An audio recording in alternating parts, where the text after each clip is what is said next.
ओम नमो भगवते वासुदेवाय. सार्थ सुबोध ज्ञानेश्वरी. लेखन व वाचन सौ मनीषा भास्कर अभ्यंकर, महाराष्ट्र, मिरज 416410. अध्याय 18. मोक्ष संन्यास योग. संजय धृतराष्ट्र संवाद. ओवी आहे 1579 ते 1587. अर्जुनाने करिष्ये वचनम तव असं म्हणताच श्रीकृष्णाला किती आनंद झाला ते वर्णन केल्यावर ज्ञानदेवाने संजय व धृतराष्ट्र यांचा एक संवाद योजला आहे व त्यातून हा गीतोपदेश ऐकून संजयाची कशी मनस्थिती झाली त्याचे वर्णन केले आहे. तेने म्हणत असे संजय, बाप कृपानिधी रावो, तो आपुला मनोभावो अर्जुनेसी केला. त्या भरात संजय म्हणाला, प्रभू कृपानिधी फार थोर. त्याने अर्जुनाला आपला मनोभावच करून सोडला. म्हणजे अर्जुनाप्रमाणे तोही संवादरूपी सुखाने उचंबळून आला. तेने म्हणत असे संजय, बाप कृपानिधी रावो, तो आपुला मनोभावो अर्जुनेसी केला. त्यामुळे संजय म्हणतो की राजा धन्य आहे, देवाने आपला मनोभाव अर्जुनाजवळ व्यक्त केला. तेने उचंबळलेपणे संजय धृतराष्ट्राते म्हणे, जी कैसे बादरायणे रक्षिलो दोघे. त्या आनंदाच्या भरतीने मग संजय धृतराष्ट्राला म्हणाला, महाराज आपण दोघे व्यासांकडून कसे रक्षिले गेलो ऐका. आजी तुमते अवधारा, नाही चर्मचक्षु ही संसारा, की ज्ञानदृष्टी व्यवहारा आणि लेती. आज जगातील पदार्थ पाहण्याची जी चर्मदृष्टी तीही ज्या तुम्हास नाही, त्या तुम्हाला अतिंद्रिय पदार्थ दाखवणाऱ्या ज्ञानदृष्टीच्या व्यवहारात आणले. आणि रथीची ये राहाटी, घेई जो घोडे यांसाठी, तया आम्हा या गोष्टी गोचरा होती. आणि रथ चालवण्यास जे घोडे लागतात त्या घोड्यांसाठी म्हणजे घोड्यांची परीक्षा करून ते घेण्यासाठी तुम्ही ज्या आम्हाला ठेवले त्या आम्हाला या गोष्टी म्हणजे कृष्णार्जुनांचा संवाद व्यासकृपेने ऐकण्यास मिळत आहे. वरी झुंजाचे निर्वाण मांडले असे दारुण, दोही हारी आपण हार पिजे जैसे. शिवाय आणखी युद्धाचा अनर्थ असा भयंकर आरंभला आहे की या युद्धामध्ये उभय पक्षापैकी कोणीही पराभूत झाले तरी आपलाच पराभव होईल, कारण दोन्ही सैन्ये एकाच कुळातली आहेत. येवढा जिये साकडा, कैसा अनुग्रहो पै गाढा, जे ब्रह्मानंदू उघडा भोगवी तसे. व्यासांचा कसा बलवत्तर अनुग्रह की युद्धासारख्या एवढ्या संकटात पण निरावरण आनंद आपल्याकडून भोगवीत आहेत. ऐसे संजय बोलिला, परी न द्रवे येरू उगला, चंद्र किरणी शिवतला पाषाणू जैसा. असे संजय बोलला, परंतु धृतराष्ट्रावर त्याचा काही परिणाम झाला नाही.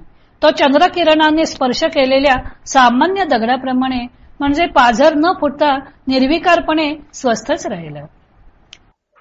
हे देखोनी तयाची दशा, मग करी चिना सरिसा, परी सुखे जाला पिसा बोलत असे. ही त्या धृतराष्ट्राची अवस्था पाहून मग कृष्णार्जुनांच्या संवादासंबंधाने त्याने बोलण्याचे सोडून दिले होते, परंतु सुखाने वेडा झाला असल्या कारणाने तो तसाच बोलत राहिला. भुलविला हर्ष वेगे, म्हणून धृतराष्ट्रा सांगे, एरवी नव्हे तया जोगे हे कीर जाणे.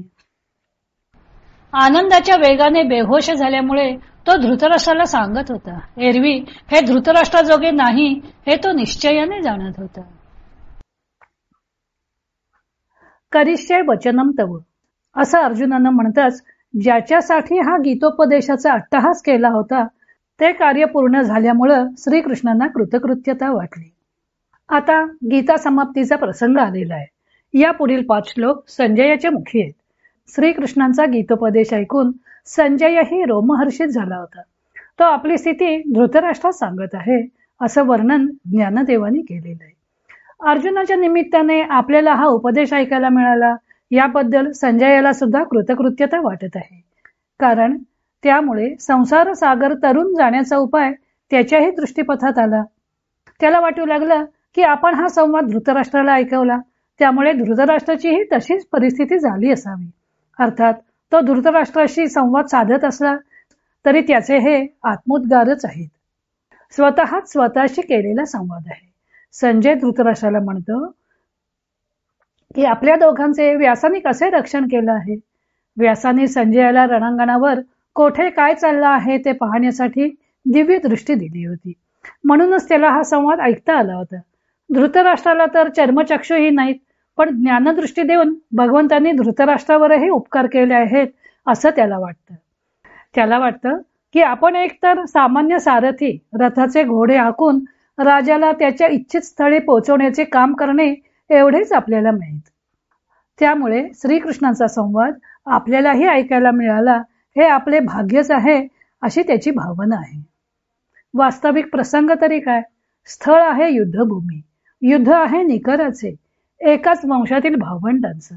त्यामुळे कोणा एकाचा समूळ उच्छेद होणार आणि त्यामुळे जय जरी झाला तरी तो पराजया समानच असणार आहे. अशा अनुचित स्थळी सुद्धा भगवंतांनी पार्थाला ब्रह्मानंदाचं सुख उपभोगायला दिलं आहे. त्यात आपल्याला हे सहभागी करून घेतलं आहे याबद्दल संजयाला आनंद होत आहे. अर्जुन व श्रीकृष्णांचं ऐक्य झालेलं पाहून संजय सुद्धा आनंदाने उचंबळून आला. परंतु धृतराष्ट्राची स्थिती या उलट होती. ज्ञानदेव वर्णन करतात की चंद्रकांत म्हणायला चंद्रकिरणांचा स्पर्श झाला की तो पाझरतो, पण सामान्य दगड काही पाझरत नाही. तसाच धृतराष्ट्र.